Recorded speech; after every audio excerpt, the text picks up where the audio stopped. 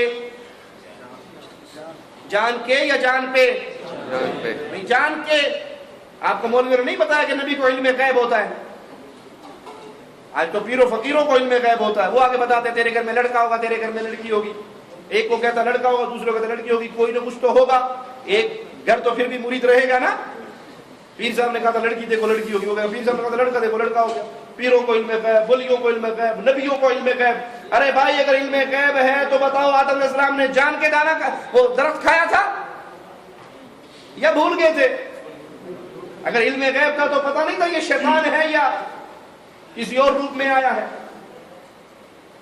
یہ جھوٹی روایت، یہ من گھڑت روایت ہے. تیسرا نقطہ یاد رکھیے، اللہ وہ ذات ہے جو کسی کے سامنے مجبور. اللہ کسی کے سامنے مجبور. اللہ نہ کسی سے ڈرتا ہے، اللہ نہ کسی کی محبت میں مغلوب ہے. اور جو مجبور ہو جائے وہ اللہ نہیں ہے، جو ڈر جائے وہ اللہ نہیں ہے. ہم جو دنیا کی مثالیں پیش کرتے ہیں، یا آپ نہیں مانتے سیڑھی لگانی پڑتی ہے کوٹھے پہ چڑھنے کے لیے، تھانے دار کے لیے سپاہی پکڑنا پڑتا ہے، بادشاہ کے لیے وزیر پکڑنا پڑتا ہے. یہ ساری مثالیں مخلوق کو خالق کے ساتھ ملانے والی مثالیں ہیں جو دینا جائز نہیں ہے. اس سے آگے چلے، انسان کہیں نہ کہیں مجبور ہو جاتا ہے. مثال کے طور پہ آپ وزیر ہیں، ٹھیک ہے، آپ میرا کام نہیں کرنا چاہتے، میں نے آپ کے ابو کا فون کروا دیا. ابو سے ڈرتے ہو نا، کام کرو گے؟ کسی کے ڈر سے کام کر دو گے میرا، ٹھیک ہے. یا میں نے آپ کی زوجہ محترمہ تک کوئی واسطہ وسیلہ ڈھونڈ لیا اور ان سے فون کروا دیا. اب بیگم کے پیار میں مجبور ہو، اب بھی کرنا پڑے گا.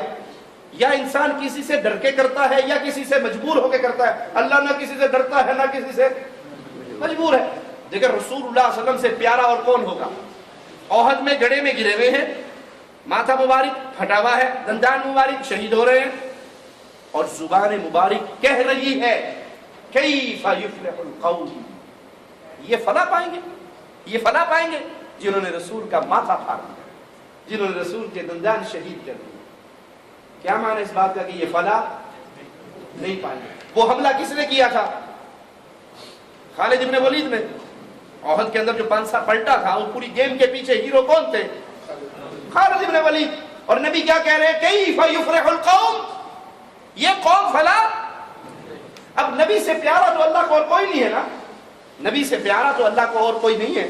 قرآن کی آیت نظر اتر گئی، لیس لک من الامر شیء، اے محمد صلی اللہ علیہ وسلم آپ کا اختیار نہیں ہے، میں چاہے ان کو عذاب دے دوں، چاہے ان کو معاف کر دوں. ہیں بڑے ظالم، ہیں بڑے، کیا انہوں نے ظلم ہے. وہی خالد ابن ولید سیف اللہ نہیں بنے.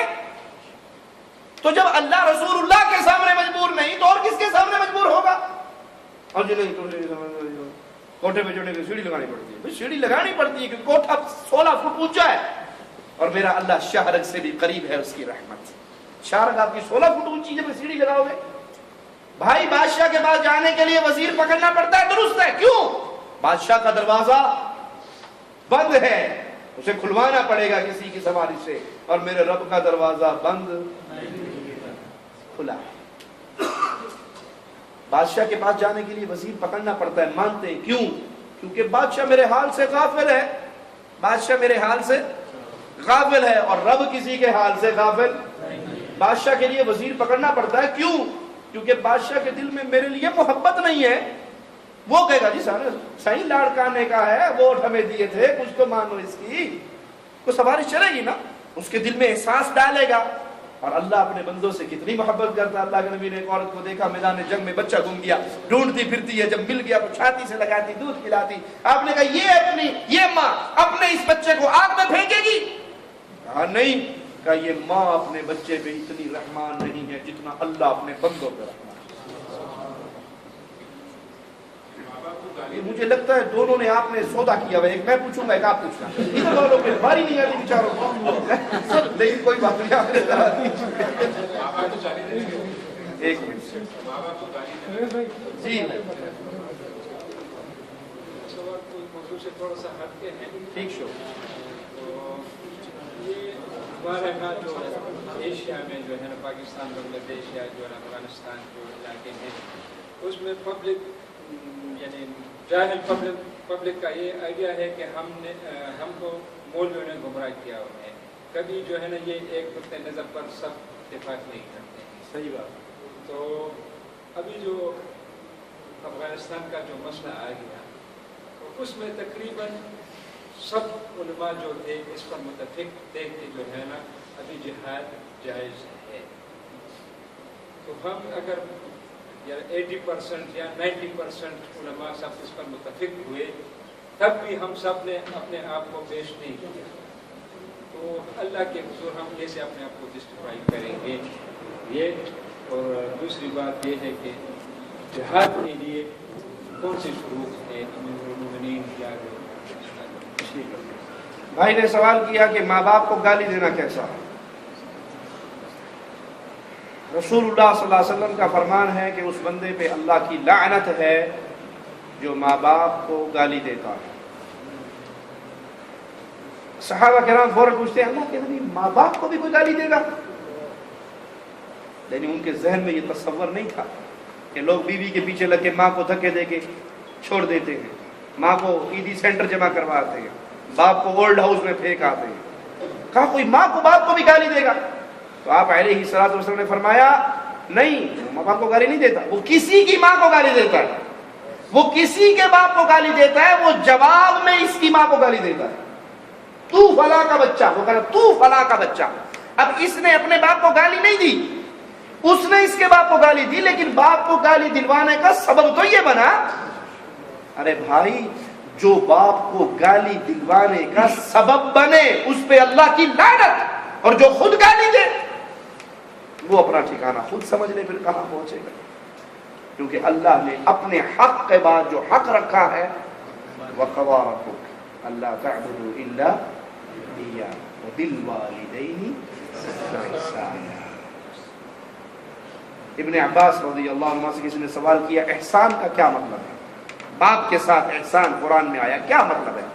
کہا یہ بڑا لمبا موضوع ہے, ایک جملے میں نہیں سمجھا سکتا. تو کہا اچھا احسان نہیں سمجھا سکتے تو عقوق سمجھا دو, اس کا بھی ذکر حدیث میں آیا. نافرمان کون ہوتا ہے باپ کا؟ تو صرف ایک مثال سے غور کرنا ابن عباس رضی اللہ عنہ کی, کہ باپ بیٹھا ہوا ہو, بیٹا بیٹھا ہوا ہو, بیٹے کے کپڑے پہ مٹی لگی ہوئی, اور بیٹا اٹھے اور کپڑے اپنے جھاڑے اور وہ مٹی اڑ کے باپ کے سر پہ گرے. اللہ کے ہاں یہ نافرمان لکھ دیا جاتا ہے. اس نے باپ کو گالی تو نہیں دی, اس کا احترام نہیں کیا, بس کپڑے جھاڑے اور مٹی باپ کے اوپر گری. اور جو باپ کو دھکے دے, جو باپ سے بڑھاپے کے اندر خرچہ بند کر دے, جو ماں کو فون نہ کرے, کتنے بد نصیب ہیں وہ 6 مہینے گزر جاتے ہیں ماں کی آواز نہیں سننا نصیب ہوتی. کیوں؟ اجی میری بیوی سے لڑتی ہے, ماں میری بیوی سے لڑتی ہے. تو بیوی کے پیٹ سے پیدا ہوا یا ماں کے پیٹ سے پیدا ہوا؟ 1000 بیویاں مل جائیں گی, ماں دوسری نہیں ملے گی. 1000 بیویاں مل جائیں گی, ماں دوسری. ماں کے لیے بیوی کو نہ چھوڑو. بزرگوں نے سوال کیا ہے, اور بڑا درد والا سوال, بڑے دکھ والا سوال, کہ عوام الناس کہتی ہے ہمیں مولویوں نے گمراہ کیا. آدھی بات عوام الناس کی ٹھیک ہے, آدھی بات میں عوام الناس سچے ہیں, مولویوں نے گمراہ کیا, بالکل ٹھیک کہا انہوں نے. مجرم صرف مولوی نہیں ہے, عوام بھی مجرم ہے. مجرم دونوں پارٹی ہیں. اللہ کے نبی صلی اللہ علیہ وسلم نے فرمایا تھا میری امت کے 73 فرقے ہوں گے. یہ حدیث سب کو پتا ہے, کوئی ہے جس کو نہ پتا ہو؟ کسی بھی فرقے کا ہو, یہ حدیث سب کو یاد ہے کہ اللہ کے نبی صلی اللہ علیہ وسلم نے فرمایا میری امت کے 73 فرقے ہوں گے, 72 جہنم میں جائیں گے, ایک جنت میں جائے گا. اگر میں واقعی سچا ہوں تو مجھے کم از کم یہ تو سوچنا چاہیے وہ ایک کون سا ہے. صحابہ نے فوراً یہی سوال کیا تھا من وہ ایک کون ہے؟ فرمایا ما انا علیہ واصحابی, جس پہ میں اور میرے صحابہ ہیں, یہ وہ ایک ہے. ہم میں سے کئی ڈاکٹر بیٹھے ہوں گے, کئی پروفیسر ہوں گے, کئی نے MBA کیا ہوگا, کئی ڈرائیور ہوں گے, ٹھیک ہے, یہ ماں کے پیٹ سے ڈاکٹر پیدا ہوا, یہ ماں کے پیٹ سے ڈرائیور پیدا ہوا, پیٹ پالنے کے لیے ڈاکٹری سیکھی, 60 سالہ زندگی اچھی گزارنے کے لیے MBA کیا, روزی روٹی کمانے کے لیے گاڑی چلانی سیکھی. جہنم کی آگ سے بچنے کے لیے دین نہیں سیکھا جا سکتا. مولویوں نے گمراہ کیا کیونکہ مولویوں نے پیٹ بھرنا ہے اپنا. میرے جتنے مرید ہوں گے چندہ مجھے ملے گا, کسی اور کے مرید بنیں گے تو چندہ اس کو دیں گے. یہ مولویوں کا جرم ہے. قرآن اس کو بیان کرتا ہے کہ بعض درویش اور بعض صوفی اور مولوی لوگوں کا مال کھاتے ہیں ناحق طریقے سے. جرم عوام کا بھی چھوٹا نہیں ہے, عوام کا جرم بھی بہت بڑا ہے. اور وہ جرم کیا ہے؟ میں ایک سخت کڑوا جملہ کہنے لگا ہوں مجبور ہو کے, ہو سکتا ہے میرے جملے سے کسی کے دل میں غیرت ایمانی پیدا ہو جائے. ہم نے دین اسلام کے ساتھ وہ سلوک کیا ہے جو ہندو نے اپنے مذہب کے ساتھ کیا ہے. جو ہندو اپنے مذہب سے کر رہا ہے مسلمان اپنے دین سے کر رہے ہیں. ہندو اپنے مذہب سے کیا کرتا ہے؟ ہندوؤں میں ذاتیں ہیں, کھشتری ہے, شودر ہے, برہمن ہے. شودر کا کام نالی صاف کرنا, گٹر صاف کرنا, سڑکیں صاف کرنا. کھشتری کا کام کھیتی باڑی کرنا, دنیا داری کرنا. برہمن کا کام مندر چلانا. شودر کو حق نہیں کہ وہ برہمن سے پوچھے یہ وید کہاں سے پڑھا ہے, یہ اشلوک کہاں سے پڑھا ہے آپ نے, یہ مسئلہ کون سی کتاب میں لکھا ہے. شودر پوچھ سکتا ہے, کھشتری پوچھ سکتا ہے. آل ان آل ہے برہمن. برہمن جو چاہتا ہے وہ کرتا اور کرواتا ہے. ہندو نے اپنا مذہب برہمن کو ٹھیکے پہ دے دیا ہے, مسلمان نے اپنا مذہب مولوی کو ٹھیکے پہ دے دیا. میری باتیں بڑی کھری, بڑی ننگی اور بڑی کامن سینس کی ہوا کرتی ہیں. ہم جتنے بھائی بیٹھے ہیں باہر کی بات نہیں کرتے, اپنی بات کرتے ہیں. قرآن حکیم ترجمے کے ساتھ جتنے بھائی بیٹھے اپنے اپنے گریبان میں منہ ڈالے, جھانکے, سوچے. ہم سب نے قرآن حکیم کو زندگی میں ایک بار ترجمے سے پڑھا ہے. آٹے میں نمک ہوں گے, 1000 میں 5 ہوں گے جنہوں نے زندگی میں ایک بار الف لام میم سے لے کے والناس تک, فاتحہ سے لے کے ناس تک ترجمے سے پڑھا ہوگا. 99.9 ایسے ہوں گے جو رمضان میں صرف 10 پارے پڑھ لیتے ہیں اور پھر اگلے رمضان تک کے لیے قرآن بند کر دیا جاتا ہے. ہم نے قرآن سے وہ سلوک کیا ہے جو اپنے بیٹے کے خط سے نہیں کرتے. آپ کا بیٹا کسی عرب ملک میں رہتا ہو, عربی میں آپ کو خط لکھے, آپ کو عربی ریڈنگ آتی ہے, ٹرانسلیشن نہیں آتی, تو کیا خیال ہے پڑھو گے اور ترجمے کے بغیر اسے چوم کے آنکھوں سے لگا کے گلاب میں لپیٹ کے اونچی جگہ پہ رکھ دو گے, یا رات کوئی موٹر سائیکل نکال کے عربی ٹیچر کے پاس جاؤ گے, یہ بیٹے کا خط آیا ہے استاد جی 200 روپے دوں گا, ترجمہ تو کر دو, اس میں کیا لکھا ہے, کب آئے گا, کیا کمائی ہے, صحت کیسی ہے, کھاتا ہے کہ نہیں کھاتا, بیوی کے بارے میں کیا کہتا ہے, شادی کب کرے گا. کرو گے یا نہیں کرو گے؟ کیا یہ قرآن اللہ کا میرے نام آپ کے نام خط نہیں ہے؟ ہم نے اس قرآن کو ٹھیکے پہ دیا ہے مولوی کو, حدیث کو ٹھیکے پہ دیا ہے مولوی کو. ہم میں سے کتنے ہیں جو قرآن و حدیث کا مسئلہ سن کے کبھی مولوی سے دلیل مانگی ہو, حضرت یہ آیت آپ نے پڑھی قرآن کی کون سی آیت ہے, یہ حدیث آپ نے سنائی کون سی کتاب, بزرگوں نے فرمایا, سوچ سمجھ کے فرمایا, حضرت جی کی بات ہے, چھوٹے آدمی کی بات تو نہیں ہے, بزرگوں نے فرمایا. بھائی ہم اس سے پوچھے تو صحیح. جب مولوی کو یہ یقین ہو جائے کہ یہ پوچھے گا نہیں, وہ تو ڈنڈی مارے گا. اب دیکھو کتنی بڑی ایک چھوٹی سی مثال سے میں آپ کو ڈنڈی سمجھاؤں. چھوٹی سی مثال سے انسان مر جاتا ہے یا بیوی مر جاتی ہے تو ہمارے انڈیا پاکستان میں مولوی کیا کہتے ہیں, آپ کا نکاح ٹوٹ گیا, منہ ادھر کرو.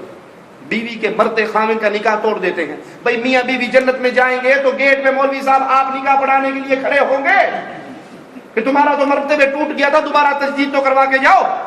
ادھر نکاح کون پڑھائے گا؟ سیدہ عائشہ کہتی ہے وارث, اللہ کے نبی کہتے ہیں بل وارث. نہیں عائشہ میرے سر میں بہت درد ہے. عائشہ کہتی ہے میرے سر میں درد ہے. اللہ کے نبی وفات والی بیماری کا آغاز ہے, فرماتے ہیں عائشہ تجھے کیا پریشانی, اگر تو مر گئی تجھے میں غسل دوں گا, تو مر گئی تجھے میں کفن دوں گا, تو مر گئی میں تجھے جنازہ تیرا پڑھوں گا, میں تجھے قبر میں اٹھاروں گا. عائشہ فرماتی ہے اللہ کے نبی میرے بس میں ہوتا میں بھی مر جاتی. نبی اپنی زوجہ محترمہ سے کہہ رہے ہیں تو مر گئی تو میں تیرا غسل, کفن, جنازہ قبر میں اتارنا. حکم علیہ الصلوۃ والسلام. ادھر نکاح نہیں ٹوٹا. ابو بکر کی وفات کا وقت آتا ہے, اپنے بیٹے عبد الرحمن کو بلاتے ہیں. سیدنا ابو بکر کہتے ہیں عبد الرحمن تیری ماں ام رومان مجھے غسل دے گی, اس کی مدد کرنا. رضوان اللہ علیہم اجمعین. کون غسل دے گا؟ تیری ماں ادھر پیارے نبی خامد ہوتے ہوئے بیوی کو غسل دینے کا کہہ رہے ہیں، ادھر ابو بکر کی زوجہ محترمہ ابو بکر کو غسل دے رہی ہیں. کیا مسئلہ ثابت ہوا؟ عورت خامد کو غسل دے سکتی، خامد عورت کو غسل دے سکتا ہے. ہمارے یہاں مسئلہ کیا ہے؟ مرد ہی نکاح توڑ کے کہتا منہ ادھر کر. کیوں؟ اس لیے کہ اگر آپ نے اپنی بیوی کو خود نہلا لیا تو مولوی کی بیوی نے آ کے نہلانا تھا، 500 روپے تو مارے گئے. بھائی اگر آپ کی بیوی نے آپ کو نہلا دیا تو مولوی نے جو نہلانا تھا 1000 روپے کی دہاڑی خراب ہوگی بیچارے کی. اور اس کو پھر جوتی ملنی تھی، کپڑا ملنا تھا، چارپائی ملنی تھی، بستر ملنا تھا، وہ سارا بھاڑ میں گیا. اس نے کہا مسئلہ ہی نیا بنا دو کہ نکاح ٹوٹ جاتا. اسے کسی نے پوچھا آج تک کیوں ٹوٹتا ہے؟ کس کتاب میں لکھا ہے؟ تو ہم نے اپنا دین مولویوں کو ٹھیکے پہ دیا. قرآن اس کو بیان کرتا ہے سورۃ احزاب کے اندر، آخری پارہ ہے، آخری اس کا صفحہ ہے، وہاں پہ یہ آیات موجود ہیں. مالک فرماتا ہے یوم تقلب وجوہہم، میں قیامت کے دن جہنم کی آگ پہ ان کے چہروں کو روسٹ کروں گا، جلاؤں گا. اللہم لا تجعلنا منہم ومعہم، اللہم لا تجعلنا منہم، اللہم لا تجعلنا معہم، اللہم لا تجعلنا منہم. اللہ ہمیں ان بد نصیبوں میں شامل نہ فرما. یقولون، یہ آواز کیا لگائیں گے؟ یہ کیا کہیں گے جب جہنم میں جل رہے ہوں گے؟ یا لیتنا اطعنا اللہ واطعنا الرسول. اے کاش اللہ رسول کی بات مانی ہوتی، اے کاش اللہ رسول کی بات مانی ہوتی. ربنا انا اطعنا سادتنا وکبراءنا فاضلونا السبیل. اللہ ہم نے اطاعت کی کس کی؟ سادتنا، سید صاحب کی، شاہ صاحب کی، سردار جی کی، سائیں جی کی، وڈیرے کی. وکبراءنا، اپنے بڑوں کی، اپنے اماموں کی، حضرتوں کی، پیروں کی، فقیروں کی. فاضلونا السبیل، مولوی نے گمراہ کر دیا، پیر نے گمراہ کر دیا، شیخ نے گمراہ کر دیا، حضرت نے گمراہ کر دیا. پھر آتِہم ضعفین من العذاب، اللہ اس مولوی کو ڈبل عذاب دینا، اس پیر کو ڈبل عذاب دینا، اس شیخ کو ڈبل عذاب دینا. وَلَعَنْهُ لَعْنًا كَبِيرًا، اس پہ ڈبل لعنتیں بھی کرنا، لعنت بھی زیادہ، عذاب بھی زیادہ. کیوں؟ اس لیے کہ خود بھی گمراہ تھا، ہمیں بھی گمراہ کیا، خود بھی جہنم میں جا رہا تھا، ہمیں بھی پیچھے لے کے گیا. کیا اللہ تعالیٰ وہاں آپ سے مجھے سے یہ نہیں کہہ سکتا؟ یہ الفاظ کہنے والے سے اللہ نہ کرے ہم ان میں شامل ہوں، اللہ اپنی رحمت سے ہمیں محفوظ فرمائے. کیا یہ کہنے والوں سے اللہ نہیں کہہ سکتا مولوی کو بھی ڈبل عذاب ہوگا، مرید تجھے بھی ڈبل عذاب ہوگا؟ اور مرید سوال کر سکتا ہے اللہ میرا کیا قصور ہے؟ میں نے تو لال رومال دیکھا، میں نے پگڑی دیکھی، ماتھے کا محراب دیکھا، جسم پہ چولا دیکھا، قبہ جبہ دیکھا، میرا کیا قصور ہے؟ میں تو اسلام کے نام پہ اس کے پیچھے چلا. تو کیا اللہ سوال نہیں کر سکتا؟ ٹماٹر لینے کے لیے جب دکان پہ جاتے تھے تو ٹماٹر کو اٹھا اٹھا کے دیکھتے تھے، گلا ہوا تو نہیں ہے، خراب تو نہیں ہے، باسی تو نہیں ہے. ارے پلپلا ٹماٹر رکھتے ہو یار، میں کو اللہ واسطے لینے آیا ہوں، خیرات لینے آیا ہوں، اچھے ٹماٹر نکال، تازہ سبزی نکال کر دو. ٹماٹر لیتے ہوئے دیکھتے تھے، گوبھی لیتے ہوئے دیکھتے، بینگن بتاؤں 5 روپے کلو، بولے کھانا تو نہیں کی تو بڈی میرے سر جی نہ مارے، ٹھیک بھی ہے. سبزی لیتے ہوئے تحقیق. ارے جوتی لیتے ہوئے کتنی تحقیق ہوتی، جوتی لیتے ہوئے. اب اللہ بچائے پتہ نہیں کس کس کی جوتی رہ گئی ہوگی، کس کس کی کوئی لے گیا ہوگا. تو پتہ نماز پڑھنے آتے جوتی کو اٹھا کے لے جاتا. اس جوتی کے لیے پوری مارکیٹ گھومتے ہو، باٹا کا نام تلاش کرتے ہو، سروس کا نام تلاش کرتے ہو، جو لیتے ہو اس کا بھی سول موڑ کے دیکھتے ہو، گتا تو نہیں ہے، یہ ریگزین تو نہیں ہے، چمڑے کے نام پہ پیسہ چمڑے کا لے رہا ہے، ریگزین دیتا ہے. کرتے ہو یا نہیں کرتے؟ کرتے ہو. کپڑا لیتے ہوئے جاپان کی مہر تلاش کرتے ہو، 2 گھوڑا گوشت کی تلاش کرتے ہو. درد والا سوال کرنے لگا ہوں، قرآن کی اتنی بھی قیمت نہیں ہے ہماری نظر میں جتنی ٹماٹر اور آلو کی ہے. دنیا کی چیز لیتے ہوئے تحقیق، ریسرچ. دکان پہ جا کر کہتے ہو بیگن کے لیے لپسٹک چاہیے لیکن میڈورا کمپنی کی دینا، اور چائنا والی سے ہونٹ خراب ہو جاتے ہیں، وہ نہ دینا. مسکارا چائنا کا پھیل جاتا ہے، بیگم براؤنی کی ڈینڈ لگ لی ہے، اچھی کمپنی کا سوئس مس کا دینا. یہ سب یاد ہے آپ کو، یہ ہمیں سب یاد ہے. اور یہ نہیں یاد ہے کہ قرآن ترجمے سے پڑھ کے زندگی میں ایک بار تو اللہ سے پوچھے تو نے ہمیں کس چیز سے منع کیا ہے، تو نے کس چیز کا حکم دیا ہے. بھائی جب تک ہم دین سے دور رہیں گے مولوی گمراہ کرتے رہیں گے، اور جب ہم دین پہ آئیں گے تو پھر حق کو پائیں گے. فاروق اعظم رضی اللہ عنہ خلیفہ بنتے ہیں. پہلا سوال پہلا خطبہ، اگر میں دین محمد علیہ السلام سے 1 انچ پیچھے ہٹوں میرے ساتھ کیا سلوک کرو گے؟ کون ہے؟ فاروق اعظم خلیفۃ المسلمین، جن کے بارے میں اللہ کے نبی نے کہا تھا علیکم بسنتی وسنت الخلفاء الراشدین المہدیین، میری سنت کو اور خلفاء راشدین کی سنت کو پکڑنا۔ وہ پوچھ رہے ہیں اگر میں دین محمد سے 1 انچ پیچھے ہٹوں کیا کرو گے؟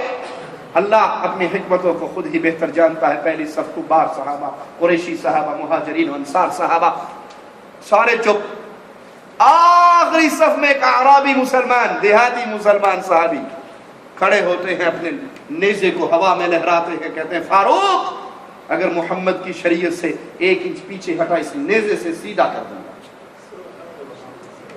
سر سجدے میں رکھتے ہیں، اللہ تیرا شکر ہے تو نے ایسے ساتھی دیے ہیں، اگر مجھ سے غلطی ہو جائے تو یہی میری اصلاح کرنے کے لیے کافی ہے۔ کبھی ہم نے بھی سوال کیا، کبھی ہم نے بھی دین کو سیکھا، کبھی ہم نے بھی دین کو پرکھا۔ رہا معاملہ جہاد کا تو پیارے بھائی، نماز سے پہلے وضو شرط ہے، نماز سے پہلے وضو شرط ہے۔ وہ ایک آدمی جلدی سے آیا، نماز کھڑی تھی، آخری رکعت تھی، بھاگ کے نماز میں شامل ہوا، سلام پھیر دیا، سلام پھیر کے ساتھ والے سے کہا پچنگا نہیں کیتا، پاج کے نماز کھڑ لی، یہ وضو دے روڑے جو پہنتے تو رکعت نکل جانی سی۔ اس کی نماز ہوئی۔ جب نماز کے لیے وضو شرط ہے تو جہاد تو اس دین اسلام کی چوٹی ہے، اس کے لیے کوئی شرط نہیں ہوگی، اس کے لیے بھی شرط ہے۔ جہاد کے لیے بھی شرائط ہے۔ اسلام نے حقوق بانٹے، کچھ کام پبلک کے ذمہ لگایا ہے، کچھ کام حکومتوں کے ذمہ لگایا ہے، کچھ کام پبلک کے ذمہ ہے، کچھ کام حکومت کے ذمہ ہے۔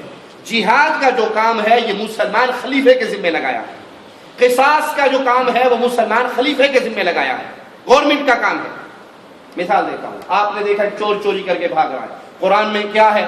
چور کا ہاتھ کاٹ دو، تو آپ اس کا ہاتھ پکڑ کے گنڈاسے سے کاٹ دو گے تو ٹھیک کرو گے آپ؟ کیوں؟ قرآن کا حکم ہے کہ چور کا ہاتھ کاٹو۔ آپ کہو گے قرآن کا حکم ہے لیکن مجھے حکم نہیں ہے، یہ خلیفۃ المسلمین کو حکم ہے، مسلمان بادشاہ کو حکم ہے، مسلمان حاکم کو حکم ہے۔ قرآن کہتا ہے کتب علیکم القصاص، جیسے کتب علیکم القتال، تم پہ جنگ کرنا فرض ہے، سیم ورڈنگ ہے، سیم الفاظ ہے، کتب علیکم القصاص، کتب علیکم القتال، تم پہ جنگ، جہاد، قتال فرض ہے، تم پہ قصاص بدلہ لینا فرض ہے۔ ایک بندہ ایک قاتل ہے، وہ ایک شوٹ کر کے بھاگ رہا ہے، شوٹر کو پیچھے سے شوٹ کرو، آپ ٹھیک کیا، آپ نے ٹھیک کیا، کیوں؟ قرآن کہہ رہا ہے کتب علیکم القصاص، بدلہ لینا فرض ہے، تمہارے اوپر بدلہ لو۔ ہو گئی یہ بدلہ لینا فرض ہے لیکن میرے پہ نہیں، یہ حکم اللہ نے کسی اور کو جاری کیا۔ تو جہاد کی شرائط کو جب آپ پڑھیں گے، تمام محدثین نے، شارحین نے حدیث میں جہاں پر جہاد کی شرائط بیان کی وہاں پہ ایک شرط خلیفۃ المسلمین کا وجود ہے۔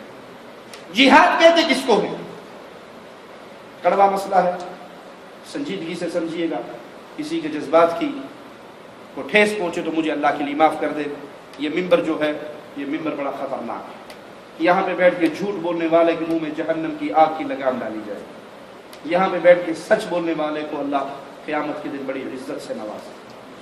تو یہ جو ہے یہ پل صراط ہے جہاں پر میں بیٹھا ہوں، اگر جذبات کی روح میں بہہ جاؤں گا اور شریعت کے خلاف کوئی بات کہوں گا تو قیامت کے دن اس کا جواب دینا پڑے گا۔ اس لیے مسئلہ وہ کہتا ہوں، سمجھتا ہوں جس سے حق میں زہر ہلاک کو کبھی کہہ نہ سکا ہوں۔ صحیح مسلم میں جہاد کی تعریف میں حدیث موجود ہے، اللہ کے نبی صلی اللہ علیہ وسلم سے پوچھا گیا، ایک شخص مال کے لیے لڑتا ہے، ایک شخص قوم قبیلے کے لیے لڑتا ہے، ایک شخص زمین کی آزادی کے لیے لڑتا ہے، مختلف آپشن آپ کے سامنے رکھے گئے۔ من قاتل فی سبیل اللہ، یا رسول اللہ صلی اللہ علیہ وسلم، اللہ کے راستے میں کون لڑ رہا ہے؟ آپ نے فرمایا من قاتل لتکون کلمۃ اللہ ہی العلیا فہو فی سبیل اللہ۔ جہاد کی بیسک ڈیفینیشن یہ ہے، جو اللہ کی توحید کو غالب کرنے کے لیے لڑے وہ جہاد کر رہا ہے۔ جہاد کا نام آتے ہی شوٹ نہیں ہے مراد اس سے، جہاد مال سے بھی ہے، جہاد زبان سے بھی ہے، جہاد نفس سے بھی ہے، جہاد شیطان سے بھی ہے، جہاد منافقین سے بھی ہے۔ اگر اس سے مراد صرف شوٹنگ ہے، قتل و غارت ہے، تو مجھے یہ بتائیے قرآن مکے کی زندگی میں اپنے رسول سے کہہ رہا ہے وَجَاهِدْهُمْ بِهِ جِهَادًا كَبِيرًا، مشرکین مکہ سے جہاد کبیر کرو اس قرآن کے ذریعے۔ ادھر تو لڑائی تھی نہیں، قتال تھی نہیں، جنگ تھی نہیں، تلوار چلتی نہیں تھی، پھر اللہ کیوں کہہ رہا ہے کہ جہاد کبیر کرو؟ وہ توحید کی دعوت جہاد کبیر ہے۔ توحید کو پھیلاتے ہوئے جو گردنیں راستے میں رکاوٹ بن جائیں ان کو کاٹنے کا نام جہاد ہے، اور یہ فرض ہے حکومت کا۔ جو لڑائی ملکوں کی آزادی کی لڑائی ہو، کشمیر بنے گا پاکستان، کشمیر بنے گا خود مختار، کشمیر بنے گا ہندوستان، 3 نعرے ہیں نا، کشمیر پہ 3 نعرے ہیں، کشمیر بنے گا پاکستان، کشمیر بنے گا ہندوستان، کشمیر بنے گا خود مختار۔ تینوں کی جنگ کے پیچھے اصل کہانی کیا ہے؟ آزادی۔ آزادی کی جنگ جہاد نہیں ہوا کرتی، معاف کرنا مجھے، آزادی کی جنگ جہاد ہوتی ہے کہ ہم نے لوگوں کی گردنوں کو لوگوں کی عبادت سے نکال کر اللہ کی عبادت کے سامنے جھکانا ہے، یہ جہاد ہے۔ تو جہاد کبھی مشرک نہیں کیا کرتا، جہاد کبھی وطن پرست نہیں کیا کرتا، جہاد کبھی کمیونسٹ نہیں کیا کرتا۔ ہاں کسی مسلمان ملک پہ کوئی کافر حملہ کرے تو اس ملک کا دفاع کرنا مسلمانوں پہ فرض ہے۔ جہاد میں شامل میری جی میں آ رہا ہوں اسی طرح جی، یہ دفاعی جہاد میں شامل ہے، نفس کی حفاظت میں شامل ہے۔ اللہ کے نبی نے فرمایا من قتل دون عرضه فهو شہید، من قتل دون ماله فهو شہید، جو عزت بچاتے ہوئے مارا گیا وہ شہید ہے، جو مال بچاتے ہوئے مارا گیا وہ شہید ہے، جو ایمان بچاتے ہوئے مارا گیا وہ شہید ہے۔ کما قال علیہ وسلم، کئی الفاظ ہیں آپ کے۔ تو اگر کسی مسلمان ملک پہ حملہ ہوتا ہے، اس مسلمان ملک کی دفاع کرنے کے لیے مسلمان لڑتے ہیں۔ اب لڑنے والا کوئی مشرک ہے، کوئی گھوڑا پرست ہے، کوئی پیر پرست ہے، کوئی قبر پرست ہے، کوئی امام پرست ہے، کوئی بدعقیدہ ہے، سارے لڑ رہے ہیں۔ ان میں جو مواحد ہوگا وہ انشاءاللہ شہادت کا مقام پائے گا، وہ اللہ کے ہاں درجات کی بلندی پائے گا، اور جو شرک کی حالت میں مارا گیا وہ کہیں بھی مارا جائے وہ اللہ کے ہاں کچھ نہیں پائے گا، کیونکہ مشرک کا کوئی عمل اللہ کے دربار میں قبول نہیں ہوتا۔ اور جب توحید کو چھوڑ کر لڑا جاتا ہے تو اس کے نتیجے کے اندر کبھی بھی خیر نہیں ہوتی، بلکہ انتشار اور اس طرح کا نیا دروازہ۔ کھانا لگ گیا ہے، خوشبو آ رہی ہے، کھانا لگ گیا ہے۔ تو جو رات کا درس ہے انشاءاللہ شیخ صاحب، ایک منٹ، جو رات میں درس ہے شیخ صاحب کا، باقی